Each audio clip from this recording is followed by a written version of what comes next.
मंगलम भगवान वीरो मंगलम गौतमोगणी मंगलम कुंद कुंदायो जैन धर्मोस्तु मंगलम सर्वमंगलमांगल्यम सर्वकल्याणकारकम प्रधानं सर्वधर्माणां जैनं जयतु शासनम्। मैं नमो तीर्थनायक को, नमो ओंकार वाणी को, नमो उन कुंद प्रभु को जिन्होंने ओंकार धारण की। अहो उपकार जिनवर का कुंद का दिव्य वाणी का, जिन कुंद ध्वनि दाता उन कहान स्वामी का। चिदानंदिक रूपाए जिनाए परमात्मने, परमात्म प्रकाशाय नित्यं सिद्धात्मने नमः। आचार्य कुंद देव द्वारा, आचार्य योगेंद्र देव द्वारा रचित ये परमात्म प्रकाश नाम का ग्रंथ, इसके ये दूसरे अधिकार की अंतिम गाथा चलती है, 107 नंबर की गाथा। जैसा अभी अपन ने सुना सीढ़ी में कि पहले महाधिकार में 123 गाथा आई और करीब 4 या 5 उसमें प्रक्षेपक दोहे आए, है ना, 123 की संख्या से अतिरिक्त। फिर 107 गाथाएं दूसरे महाधिकार में आई, जिसमें मोक्ष का फल और मोक्ष का मार्ग, इन 3 की चर्चा आई। और उन 3 की चर्चा में शुद्ध उपयोग आदि की चर्चा की। और यह अंतिम गाथा में एकदम सारभूत बात मोक्ष मार्ग के संदर्भ से आचार्य परमात्मा फरमाते हैं, और उसका स्पष्टीकरण अभी अपन ने गुरुदेव से सुना। आज का जो गुरुदेव श्री का प्रवचन था, यहाँ से प्रारंभ हुआ। पेज नंबर है 357, नीचे की 4 पंक्ति हैं, देखो। मिथ्या श्रद्धा यानी मिथ्यात्व बड़ा पाप, मिथ्यात्व बड़ा संसार, मिथ्यात्व बड़ा पाप, मिथ्यात्व बड़ा आश्रव। उसे धोने के लिए तो भगवान पूर्णानंद के नाथ का पाप धोना है ना। अनादि से यह जीव को मिथ्यात्व का बड़ा पाप चला आया है, आश्रव बड़ा। यही वास्तव में बड़ा संसार कहा। बड़ा संसार और छोटा संसार क्या होता है कि जिस भाव से संसार निर्बाध चलता रहे वो बड़ा संसार, और मिथ्यात्व के अभाव पूर्व हो जाने पर थोड़ा जो रागादि बाकी रहने से 1, 2, 4 भव रह जाएं, वो छोटा संसार। तो बड़ा संसार कौन? कि मिथ्यात्व बड़ा संसार है। उसे धोने के लिए, उसके नाश के लिए, उसके अभाव के लिए क्या उपाय है प्रभु? कि भगवान पूर्णानंद के नाथ का आलम्बन लेने से, और कोई जगत में उपाय नहीं। अनादिकाल से अनंते सिद्ध हुए, वे सिर्फ और सिर्फ इस एक ही उपाय से हुए, और हो रहे हैं वे इस उपाय से हो रहे हैं, और होंगे वे भी इस उपाय से होंगे। तो उपायों के संबंध में सब भ्रांतियों का सर्वथा त्याग कर दो। एक यही बात अपने चित्त में दृढ़ता से निर्णय करो, अवधारण करो कि यह मिथ्यात्व जो संसार का मूल है, उसके नाश का, उसके निकंदन का, उसे उखाड़ फेंकने का एकमात्र उपाय तीन काल में एक ही उपाय है, और वह उपाय है त्रिकाली आनंद का नाथ, अपना पूर्णानंद स्वरूप, उसका आलम्बन लेना। तो देखो कितना आप किसी काम के लिए परेशान होते हो कि कैसे होगा कैसे होगा, ये ऐसे करें तो होगा कि नहीं होगा, अथवा यूँ करें तो होगा कि नहीं होगा, इसकी मदद लें तो होगा कि नहीं होगा, वहाँ जाएं तो होगा कि नहीं होगा। कोई लौकिक का काम जो आपको महत्वपूर्ण लगता हो, उसके लिए कितने हैरानी परेशानी, ऐसे करें तो होगा। तब किसी एक समझदार व्यक्ति ने कहा कि आप सब यह अनेक प्रकार के विकल्पों में कि यूँ होगा कि यूँ होगा कि इससे होगा कि उससे होगा, यहाँ जाने से वहाँ जाने से, ये सबको छोड़ो, मैं तुम्हें एक सटीक उपाय बताता हूँ, बस इससे होगा। तो आपको कैसा लगता है?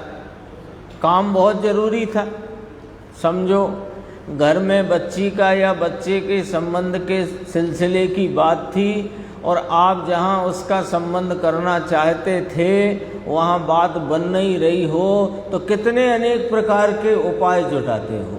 तब किसी समझदार व्यक्ति ने कहा कि ये सब आप छोड़ो चक्कर, आप तो इस प्रकार से काम करो, बात करो, उपाय करो तो हो जाएगा। तो आप कितने हर्षित हो जाते हो।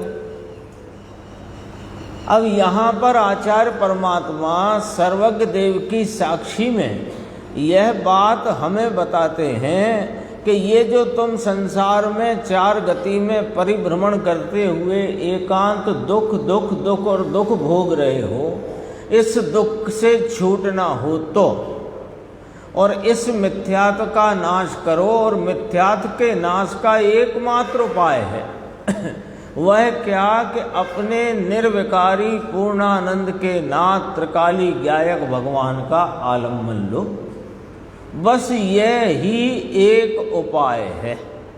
जब वे समझो सर्वज्ञ की साक्षी से आचार्य परमात्मा उस उपाय में प्रवर्तते हुए हमें यह घोषणा करते हैं, विश्वास खातरी दिलाते हैं कि अरे हे जीव, तुझे यदि मिथ्यात्व को टालना हो तो यह एक ही उपाय है। तो बोलो, इसमें अपने को हर्षित होना चाहिए।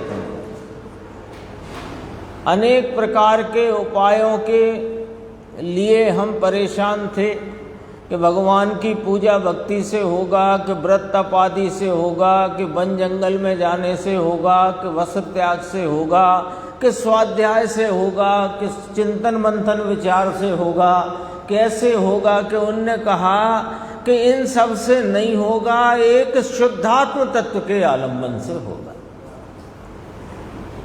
हर्षित होना चाहिए कि नहीं, खुश हो जाना चाहिए कि नहीं, नाचना चाहिए कि नहीं। नाचने का अर्थ अंदर में उस बात का हर्ष बहुत होना चाहिए। ये अपने आ गया दोपहर में। त्रिकाली आनंद के नाथ का अवलंबन लेने से निज पद की प्राप्ति होती है। अब नोट करना, निज पद की प्राप्ति होती है और भ्रांति का नाश होता है, मिथ्यात्व का नाश होता है। मिथ्यात्व का नाश हुआ तो कुछ मिला कि नहीं मिला, कि निज पद की प्राप्ति होती है। जो तू पर पद में रुका पड़ा था, अपद में पड़ा हुआ था, आता है ना निर्जराधिकार में, अपद में क्यों सो रहा है। तो ये परम पद की प्राप्ति होती है और अनादिकाल की भ्रांति का नाश होता है, और उस नाश से संसार का नाश होता है, और संसार का नाश होने से दुखों से परिमुक्त होता है। बोलो, क्या ऐसी घोषणा है कि मानो लॉटरी की घोषणा होती हो और उसके अंतिम 4 अंक भी आपके मिल गए हों, तो क्या होगा। आंखों पहले चलती थी, अब नहीं चलती। पहले लॉटरी चलती थी, फिर अखबार में उसका रिजल्ट आता था या जहाँ भी आता था, तो आपके टिकट में सब नंबर मिल गए तो क्या हो गया? बोलो मुकेश जी, लॉटरी 1 करोड़ की और सब नंबर मिल गए तो फिर क्या हो गया?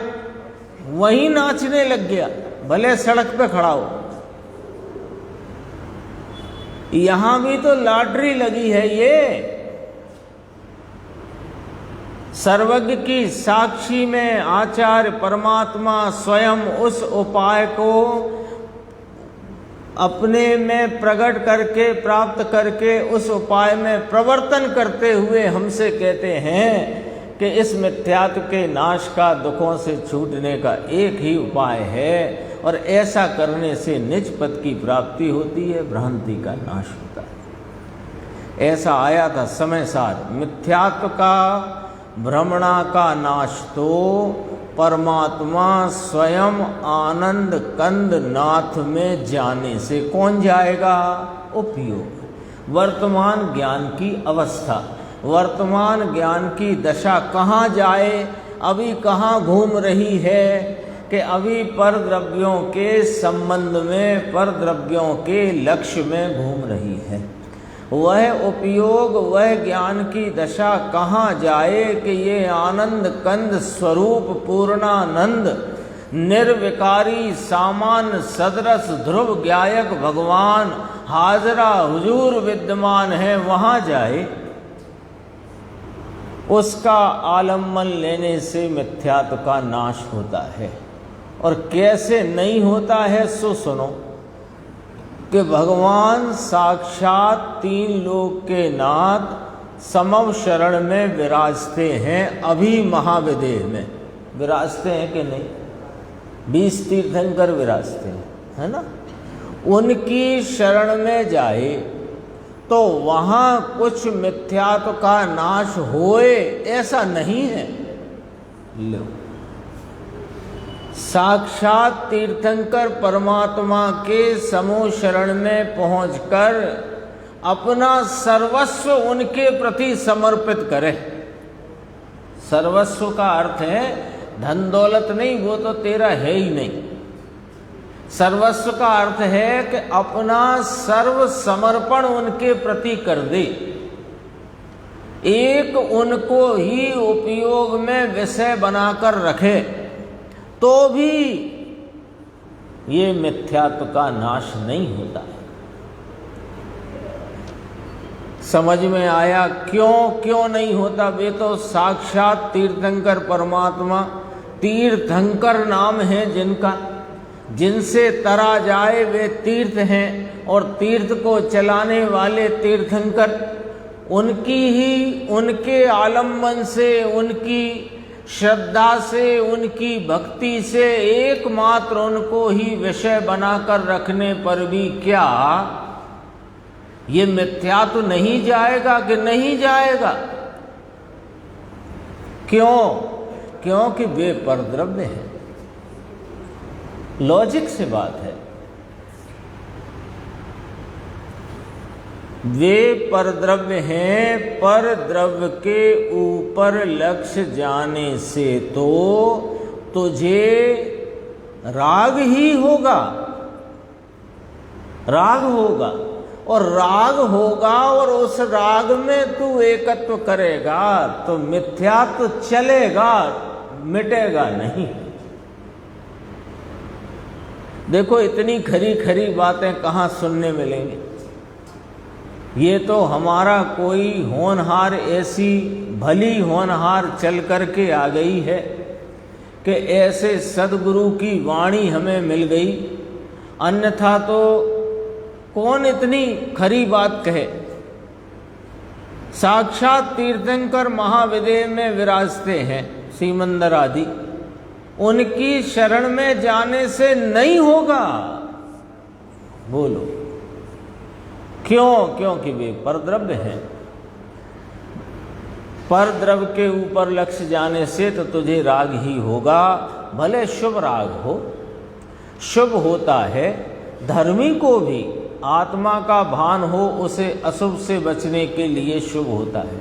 यहाँ थोड़ा ये बात गुरुदेव ने बोली है, इस पर थोड़ा ध्यान देना कि धर्मी को ही जो शुभ होता है उसमें अशुभ से बचने का कथन किया जा सकता है, आरोप दिया जा सकता है।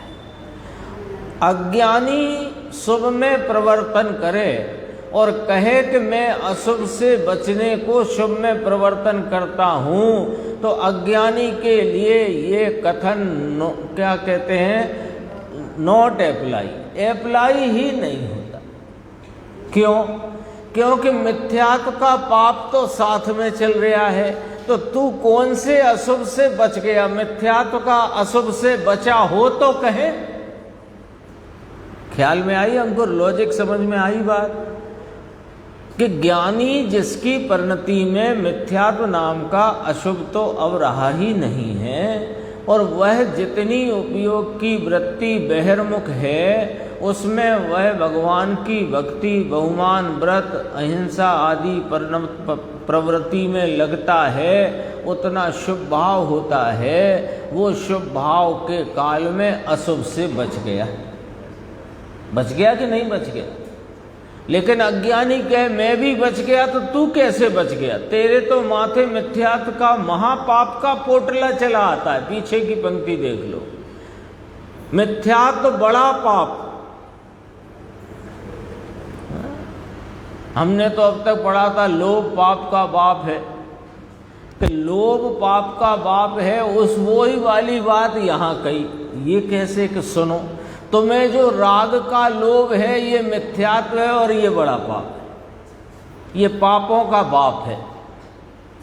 लोभ है ना, लोभ, तो राग का लोभ, मंद कषाय का लोभ, शुभ राग में धर्म और धर्म का की मदद होती है, ये लोभ, यही तो मिथ्यात्व, ये पाप का बाप है। देखो और आगे चलते हैं। धर्मी तो ये हो गया, परंतु वह शुभ भाव धर्म नहीं है, व्यवहार है, व्यवहार होता है, परंतु वह व्यवहार पुण्य का कारण है, बंध का कारण है, मुक्ति का कारण नहीं, धर्म रूप भाव नहीं, पवित्र नहीं, आनंद रूप नहीं। आगे 359 पेज पे देखिए, ये इसमें एक चर्चा आई थी टीका में, अपन ने जब टीका पढ़ी थी तो ख्याल में होगी कि शुद्ध परम भाव, परम पारणामिक भाव ग्राहक, शुद्ध द्रव्यार्थिक नैसे, सब ही जीव शुद्ध पवित्र ज्ञायक वस्तु हैं, है ना? शुद्ध हैं, पवित्र हैं, परिपूर्ण हैं। सो वे परम ब्रह्म है, परम ब्रह्म कहो, परम शिव कहो, तो सब ही जीवों को शुद्ध संग्रह नय से एक परम ब्रह्म कहने में कोई दोष नहीं है।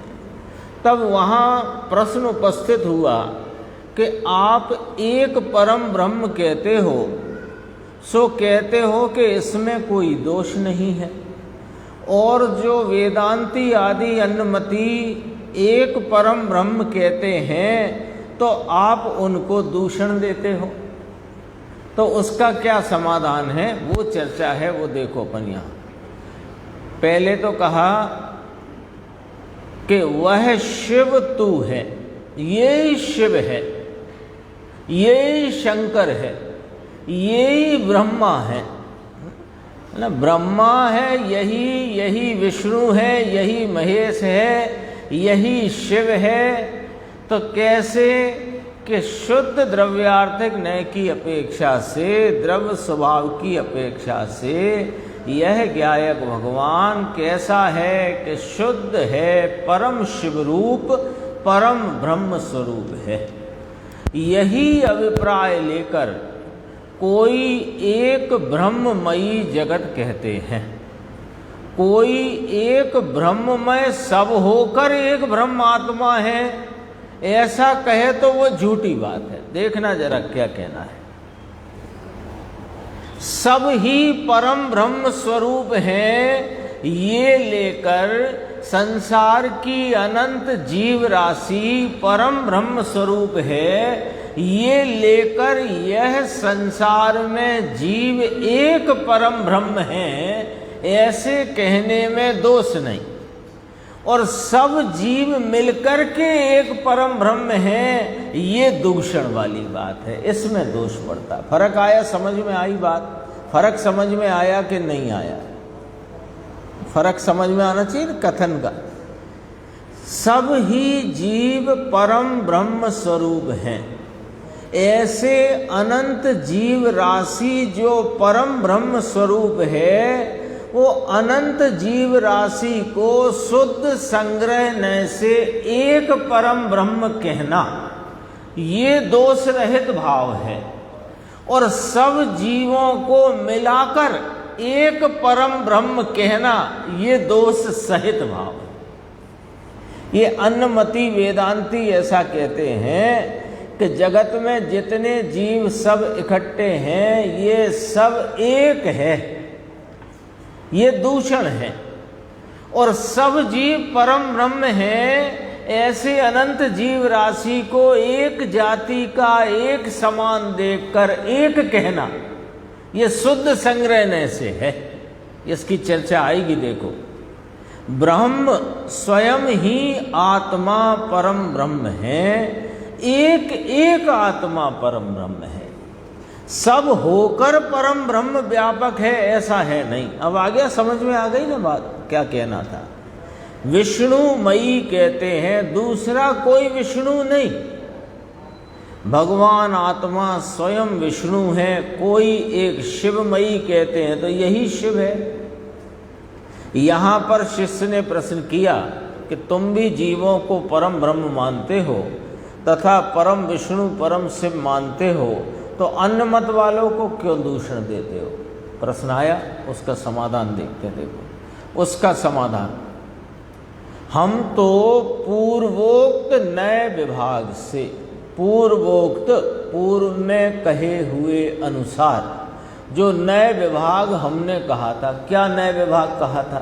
देखो क्या नए विभाग था, याद कर लेते हैं, है ना। परम पारिणामिक भाव ग्राहक शुद्ध द्रव्यार्थिक नय से सब जीव परम ब्रह्म स्वरूप हैं, सभी जीव परिपूर्ण पवित्र और पूर्णानंद हैं, सो वे परम ब्रह्म हैं।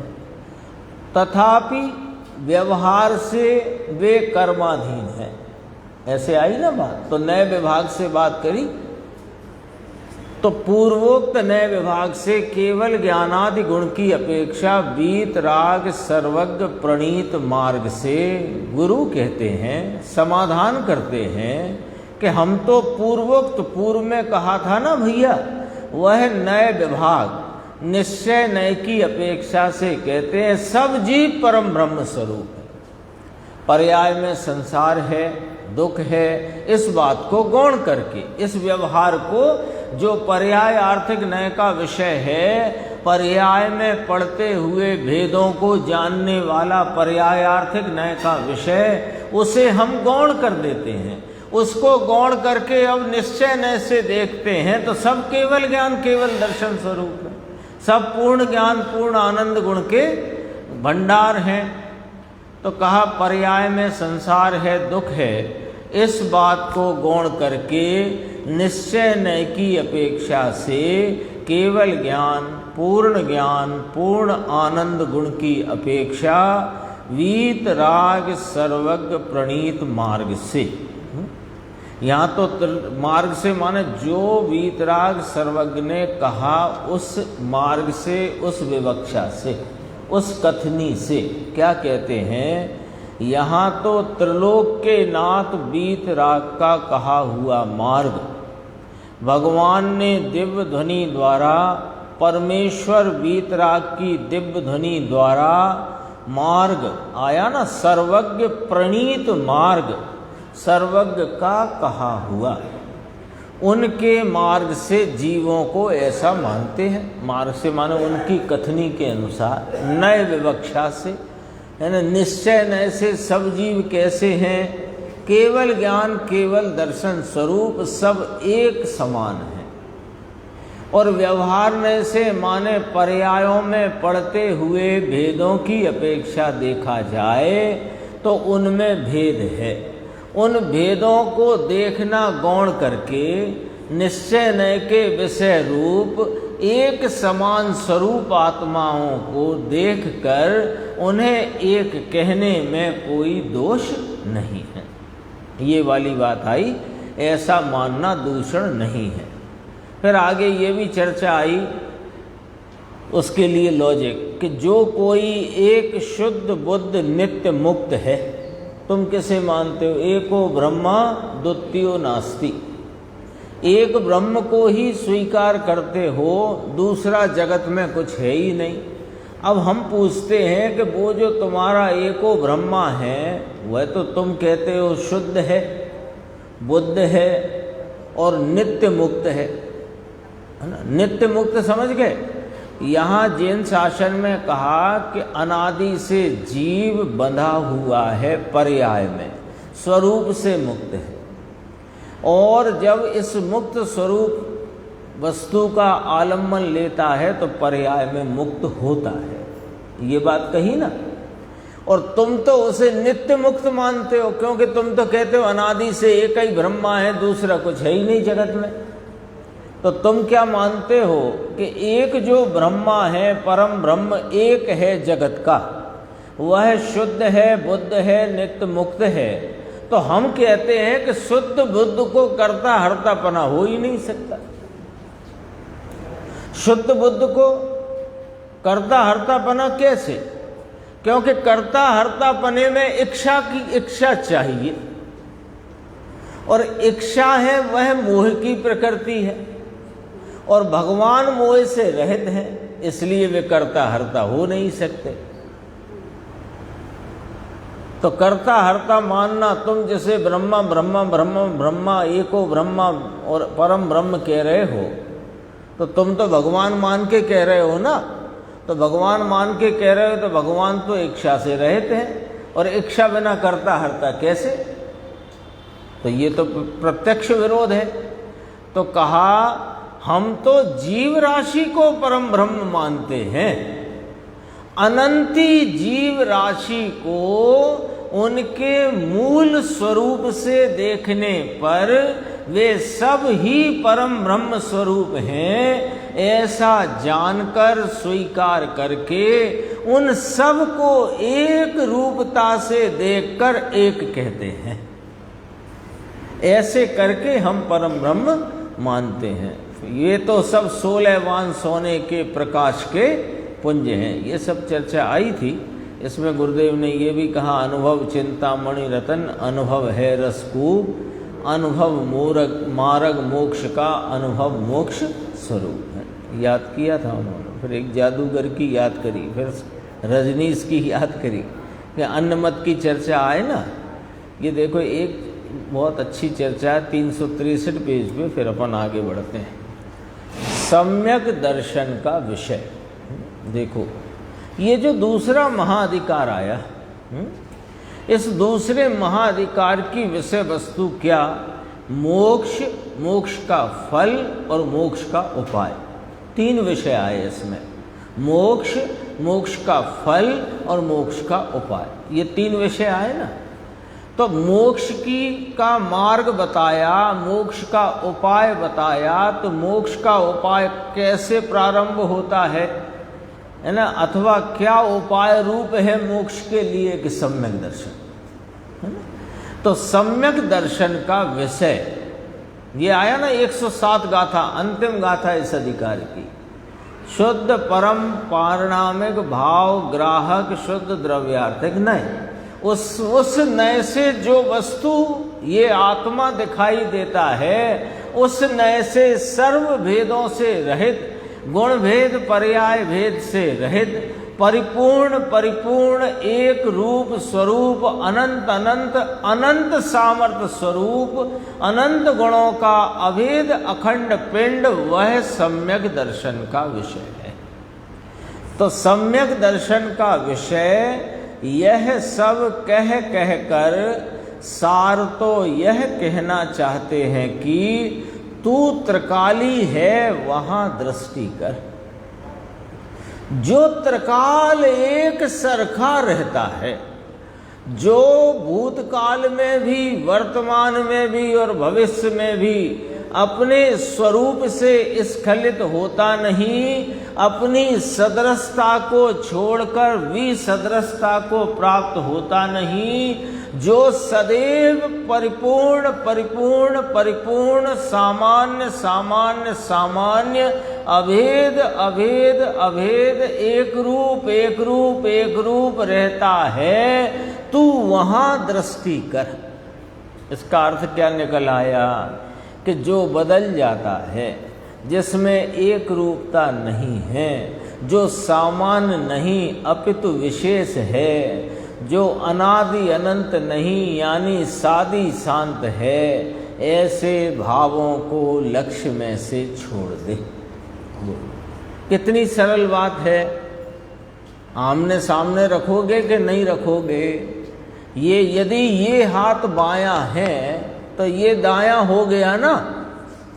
तो यदि त्रिकाली, ध्रुव, सामान्य, सदृश, एक रूप रहने वाला सम्यक दर्शन का विषय है। ध्यान से समझना लॉजिक। यदि त्रिकाली, ध्रुव, सामान्य, एक रूप रहने वाला वह सम्यक दर्शन का विषय है, तो जो भाव सादी शांत है नाम त्रिकाली नहीं, जो क्षणवर्ती हैं, जो एक रूप रहते नहीं, जिनमें ध्रुवता नहीं, जो पलट जाते हैं, जिनमें सामान्यपना नहीं अपितु विशेषपना है, वे फिर सम्यक दर्शन का विषय कैसे होंगे? ख्याल में आया? लॉजिक है, लॉजिक है। तो जो पर्याय है एक एक समय की, वो एक क्षणवर्ती है, बदल जाती है, एक रूप रहती नहीं है, अनादि अनंत ना होकर सादी शांत है, इसलिए वह सम्यक दर्शन का विषय नहीं, सम्यक दर्शन के विषय में शामिल होने योग्य नहीं। और गुण भेदों की कल्पना वह भी यद्यपि गुण त्रिकाली तथापि सामान्य नहीं है, विविध रूपता को प्राप्त है, एक रूपता को नहीं। विविध रूपता को प्राप्त है कैसे? कि जो ज्ञान है वो दर्शन नहीं, दर्शन है वो चारित्र नहीं, चारित्र है वो सुख नहीं, सुख है वो प्रभुता नहीं। तो अपने अपने रूप हैं और अपने अपने रूप रहकर प्रति समय किसी न किसी व्यक्त भाव में व्यक्त होते हैं। तो उनमें भी वास्तव में सामान्यपना घटित नहीं होता, वे विशेष हैं। तो विशेष होने से वे भी सम्यक दर्शन के विषय में शामिल नहीं है। पर अनंत गुणात्मक एक रूप रहने वाला सदृश, ध्रुव, अनादि अनंत, त्रिकाली, सामान्य स्वरूप जो वस्तु है वही सम्यक दर्शन का विषय है। स्पष्ट किया देखो। यह सब कह कर सार तो यह कहना चाहते हैं कि तू त्रिकाली है वहाँ दृष्टि कर, उसका आश्रय ले, वहाँ शरण में जा, तब तुझे सम्यक दर्शन होगा, तब तुझे धर्म की शुरुआत होगी। बोलो सर। अभी कहा महाविद्य में तीर्थंकर परमात्मा की शरण में होगा कि नहीं होगा, है ना? आचार्य भगवंतों की शरण में होगा कि नहीं होगा, उनकी निरूपण स्वरूप प्रतिपादन किए हुए शास्त्रों के आलंबन से होगा कि नहीं होगा, शास्त्र ज्ञान से होगा कि नहीं होगा, शास्त्र ज्ञान के आधार से जो विचार चिंतन मंथन चलता है कि उससे होगा कि उससे भी नहीं होगा। ये तो एक त्रिकाली, सामान, सदृश, ध्रुव, टंकोद, कीर्ण, अपना निज गायक भगवान एकमात्र उसके आलम्बन से होगा और कैसे भी नहीं होगा। देखो ये सब बातें सुनने में अच्छी लग रही हों इसलिए नहीं है, निर्णय करने के लिए है। बहुत अच्छी लगती है बातें, बहुत रस आता है, सरस है, कितनी अच्छी आत्मा की चर्चा चल रही है। अरे आत्मा की चर्चा चल रही है यानी मेरी चर्चा चल रही है, और मेरी चर्चा मुझे क्यों सुनना है? पॉइंट अब ये है, मेरी चर्चा चलती है तो मेरी चर्चा मुझे क्यों सुनना है? मुझे अनादि से मेरा ही स्वरूप परिचय में नहीं आया, तो मुझे मेरे स्वरूप को परिचय में लेने के लिए सुनना है। ये है मूल बात। देखो और आगे चलते हैं। ये इस गाथा का, इस अधिकार का भाव यहाँ संपूर्ण गुरुदेव श्री ने फरमाया है। 364 पेज देखो। शुद्ध भगवान आत्मा जिसका अस्तित्व ही पवित्र है, जिसकी सत्ता ही पवित्र है, और जिसका अस्तित्व पूर्ण है। लो ये दो बातें अपने स्वरूप के प्रति दो बातें याद रख लो। दो बातों की दो बातें सुनो कि मेरा स्वरूप कैसा कि ज्ञान दर्शनमयी, ज्ञानमयी दर्शनमयी, ये तो स्वरूप का लक्षण। और कैसा है मेरी सत्ता का स्वरूप कि पवित्र है और पूर्ण है। अरे अवस्था में मलिनता, घोर मलिनता होने के काल में भी पवित्र है, और पर्याय में अत्यंत अल्पता होने के काल में भी पूर्ण है। ये दो बातें ही बहुत हैं, दो बातें ही बहुत हैं, बहुत विस्तार की भी जरूरत नहीं है। बोलो कौन सी दो बातें हुई? कि मैं कौन हूं? कि मैं ज्ञान दर्शन स्वरूपी चेतन वस्तु हूं, है ना, चैतन्य स्वरूपी चेतन वस्तु हूं। तो मेरी इस चेतन वस्तु में पर्याय में, अवस्था में, एक समय वर्तती हुई हालत में भले कितनी ही मलिनता हो, तो भी यह वस्तु उस काल में भी पवित्र है, और अवस्था में, दशा में, पर्याय में कितनी ही हीनता हो, कितनी ही अल्पता हो, उस काल में भी मैं अपने ज्ञान दर्शनादि अनंत स्वभाव से परिपूर्ण हूं। ये दो बातें यदि अपन ने स्वीकार कर ली विकल्पात्मक भाव भाषण में भी, तो सच कहते हैं कि आपको इतने प्रसन्न रहने जैसा हो जाएगा कि आपको वैसे ही अंदर प्रसन्नता चलेगी। है कि नहीं? देखो, पूर्ण और पवित्रता पूर्ण उसका आश्रय लेना, इसका नाम निज स्वरूप का अवलंबन, इसका नाम धर्म है, इसका नाम शुद्ध उपयोग है। वीत राग स्वय संवेदन ज्ञान, इसको यह वाला भाव उसको ही शुद्ध उपयोग कहते हैं। वीत राग स्वय संवेदन ज्ञान, है ना। वीत राग माने राग रहित, स्वय माने अपना, सम माने प्रत्यक्ष, वेदन माने आस्वाद रूप, ज्ञान माने जानना। एक शब्द आया ना, वीत राग स्वय संवेदन ज्ञान। वीत राग माने निर्विकारी, राग रहित, स्वय माने मैं स्वयं, सम माने प्रत्यक्ष, वेदन माने स्वाद रूप, ज्ञान माने जानना। अपने को निर्विकारी प्रत्यक्ष आस्वाद पूर्वक जानना, इसका नाम शुद्ध उपयोग है। वह आचरण की अपेक्षा से वीतरागता थी। वो वीतरागता कहते ना, दो कषाय चौकड़ी की अभाव रूप, तीन कषाय चौक, वो चारित्र अपेक्षा। यहाँ तो राग रहित स्वय संवेदन ज्ञान में ही यह आत्मा आस्वाद रूप होकर के प्रतीति में आता है। पुण्य पाप के विकल्प नहीं, वे सब कौन है कि वे तो बंधन है। भगवान आत्मा का राग रहित वीत रागी स्वयं नाम अपना सम नाम प्रत्यक्ष वेदन।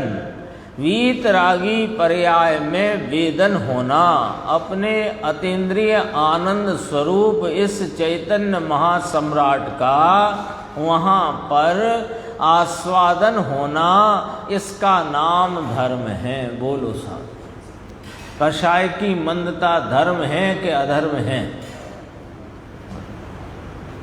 भगवान की भक्ति का भाव आया, स्वाध्याय सुनने का भाव आया, कषाय की मंदता रूप जो भाव है ये धर्म है कि अधर्म है? अधर्म है, क्योंकि ये धर्म नहीं है। तो कोई कहेगा कि कल से स्वाध्याय बंद, जब धर्म नहीं तो फिर तो अरे ये धर्म नहीं है तो धर्म रूप परिणमो। ये थोड़ी कहा था कि ये अधर्म है सो तुम उधर घर गृहस्थी के अधर्म में डूब जाओ, ये थोड़ी कहा था। वहां से तो निकलकर यहाँ आकर सुनने बैठे। अब ये धर्म नहीं है, ये जानकर ये क्यों नहीं अंदर जिज्ञासा करते कि फिर धर्म क्या है प्रभु?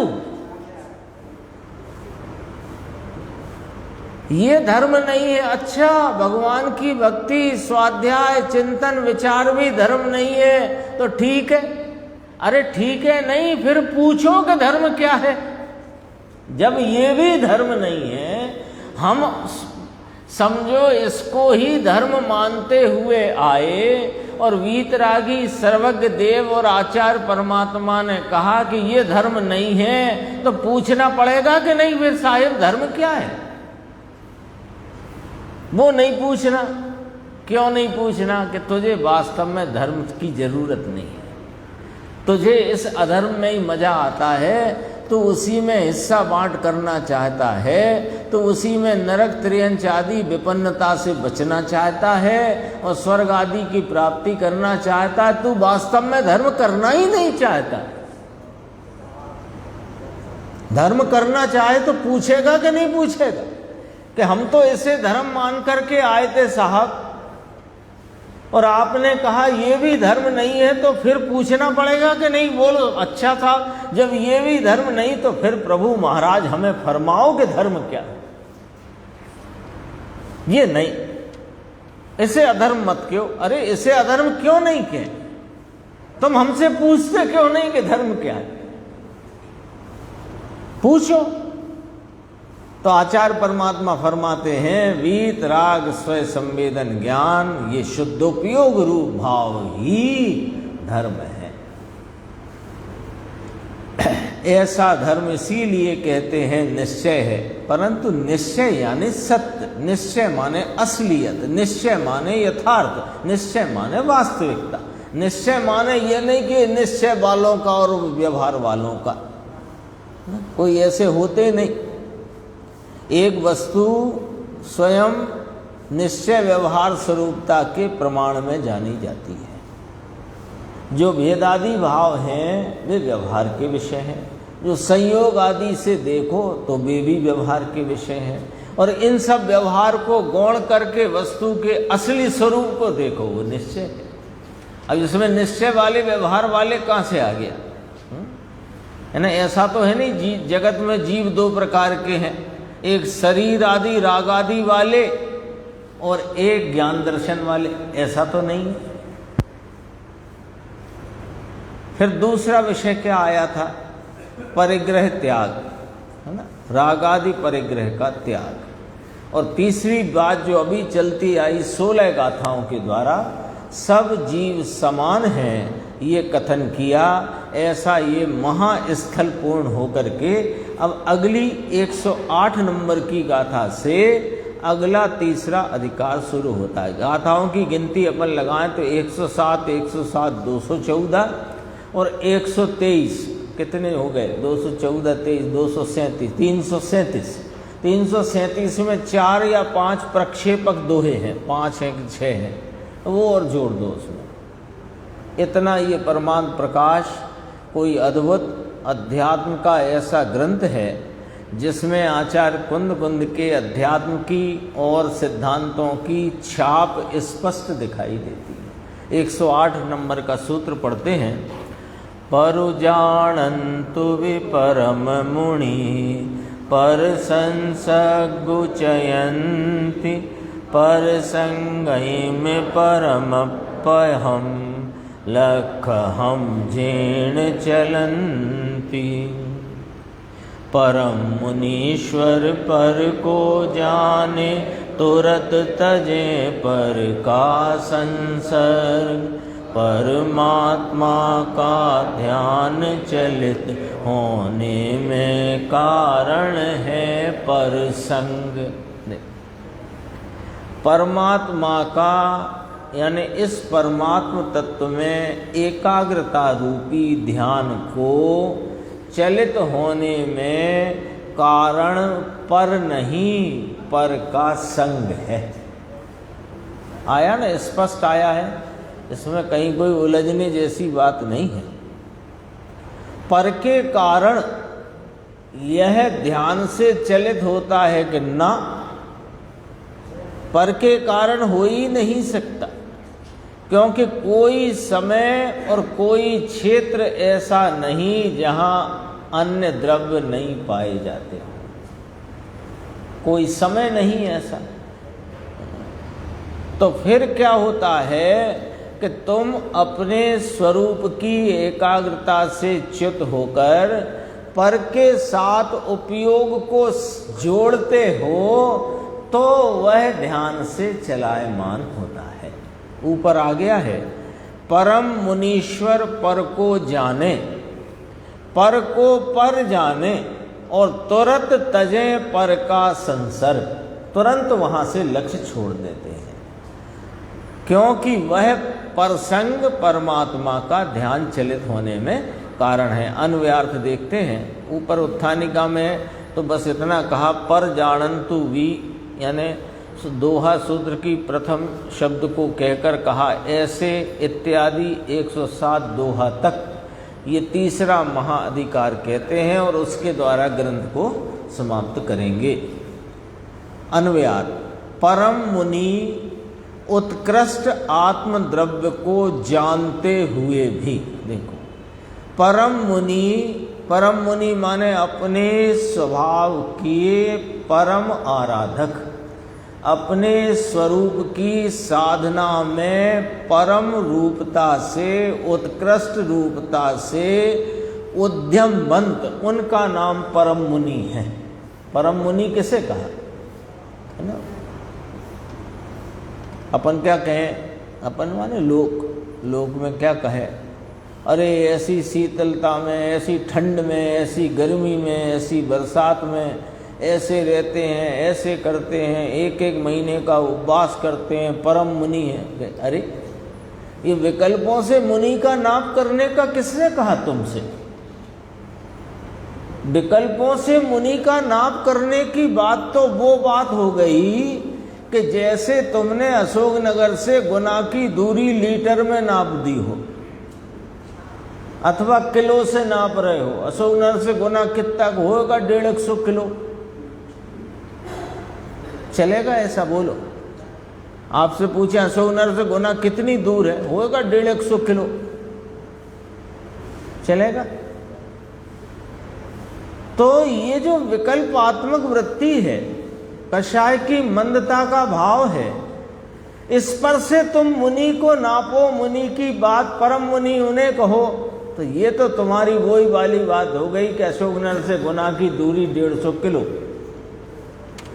अरे परम मुनि, मुनि माने क्या कि जो अपने स्वभाव में एकाग्र रहते हैं, स्वभाव की आराधना करते हैं, स्वभाव की साधना करते हैं, वे साधु हैं, वे मुनि हैं। और जो उत्कृष्ट साधक हैं वे परम मुनि हैं, ऐसा कहा। वे क्या जानते हैं कि आत्मद्रव्य के उत्कृष्ट भाव को जानते हैं, अनुभवते हैं और उसको आस्वादते हैं। ये एक शब्द आया ना, उत्कृष्ट आत्मद्रव्य को, अपने आत्मद्रव्य को जो सर्वोत्कृष्ट पदार्थ है, उसकी उत्कृष्टता को जानते हैं, अनुभवते हैं, आस्वादते हैं, तो भी पर द्रव्य, अब पर द्रव्य की लिस्ट बनाओ, द्रव्य कर्म, भाव कर्म और नौ कर्म, ये सब पर द्रव्य हैं। लो साहब, द्रव्य कर्म तो समझ में आ गया, पर द्रव्य है।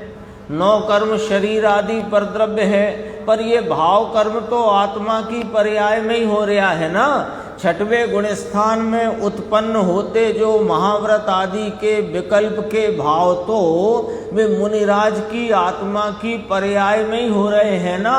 लेकिन आत्मा की पर्याय में तो हो रहे हैं, लेकिन आत्मा रूप नहीं, अनात्म रूप भाव हैं वे, इसलिए परद्रव्य है। 5 महाव्रत 28 मूल गुण क्या है, मुनिराज किस प्रकार उन्हें जानते देखते हैं? पर द्रव्य रीति से।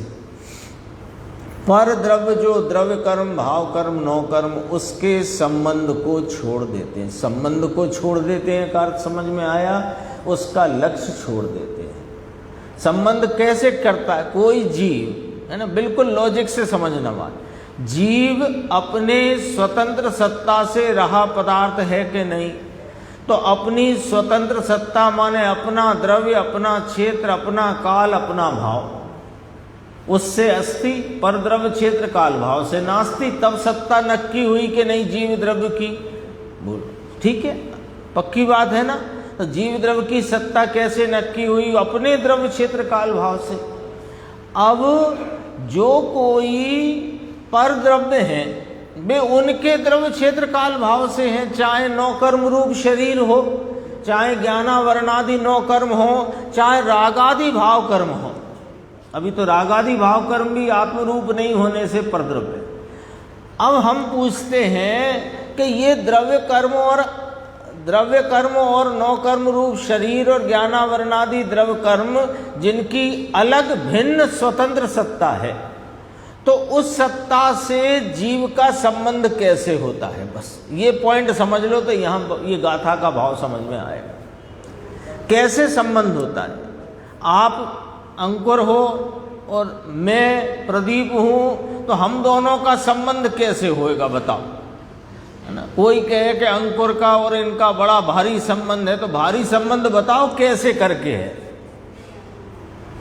कि तुम तुम्हारे में रहे हो, मैं मेरे में रहा हूं, लेकिन मैं तुम्हारी तरफ लक्ष्य करता हूं, तुम मेरी तरफ लक्ष्य करते हो, बस इतना ही तो संबंध हो सकता है। और कैसे हो सकता है? और बताओ, संबंध की और कोई रीति हो तो बताओ, और क्या संबंध हो सकता है ना। तो पर द्रव्य जो कोई भी है, नौ कर्म, द्रव्य कर्म, भाव कर्म, उसके संबंध को छोड़ देते हैं, माने उसके प्रति का लक्ष्य छोड़ देते हैं। लक्ष्य छोड़ देते, शरीर छोड़ देते हैं मुनिराज, कर्म छोड़ा सकते हैं, और जो राग उत्पन्न हो गया हो पर्याय में उसको भी नहीं हटा सकते, वो तो हो ही गया। क्या करते हैं?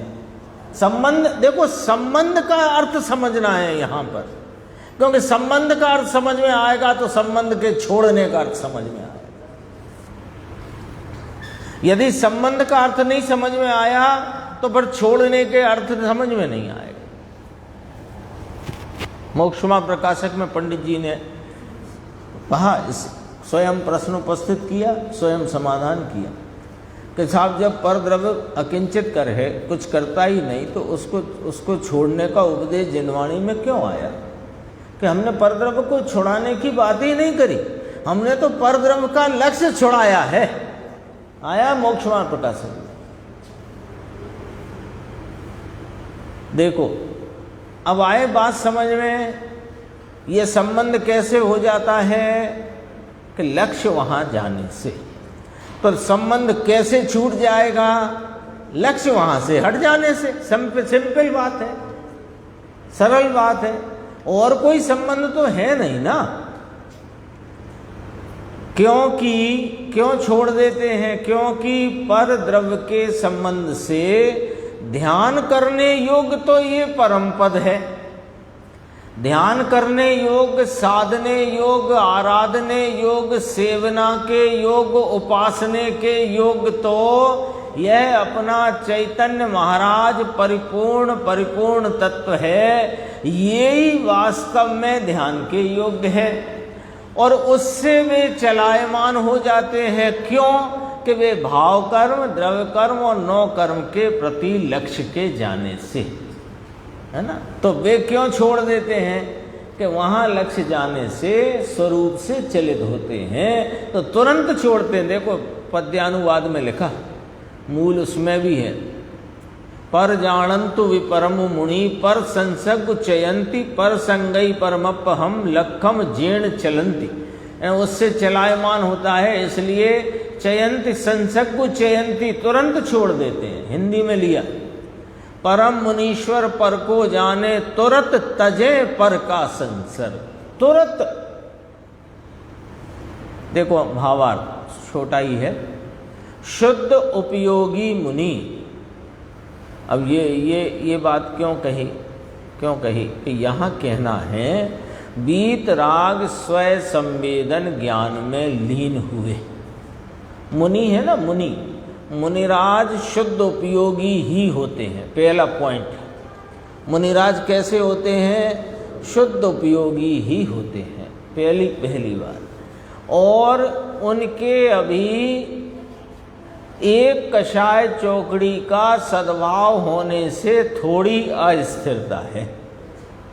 उस अस्थिरता में वे शुद्ध उपयोग से च्युत हो जाते हैं और तुरंत वहाँ से लक्ष्य छोड़कर शुद्ध उपयोग में प्रवृत्त हो जाते हैं। तो सामान्य अपेक्षा शुद्ध उपयोगी मुनि जानना। फिर गुण स्थान के छठवें सातवें के भेद करके देखो तो सातवें वाले को शुद्ध उपयोगी कहा, छठवें वाले को शुभ उपयोगी कहा, है ना। और सामान्य विवक्षा से मुनिराज शुद्ध उपयोगी कहलाते हैं। बात आई ख्याल में? सामान्य विवक्षा से मुनिराज शुद्ध उपयोगी, हाँ, उनका लक्षण है, उनका स्वरूप है ऐसा, मुनि का स्वरूप ही ऐसा है। तो शुद्ध उपयोगी मुनि वीतराग स्वय संवेदन ज्ञान में लीन है। अब पर द्रव्यों के साथ संबंध छोड़ दिया है, छोड़ देते हैं। पर द्रव्य कौन है कि सुनो, अंदर के विकार रागादि भाव कर्म और बाहर के शरीर आदि वे सब पर द्रव्य कहे जाते हैं। शरीर आदि में द्रव्य कर्म भी आ गए। वे मुनिराज एक आत्म भाव के सिवाय सब पर द्रव्य का संसर्ग नाम संबंध छोड़ देते हैं। कैसे छोड़ देते हैं? गुरुदेव ने थोड़ा खोला था, कैसे छोड़ देते हैं। पर द्रव्य कौन कौन गिनाए? 3 गिनाए।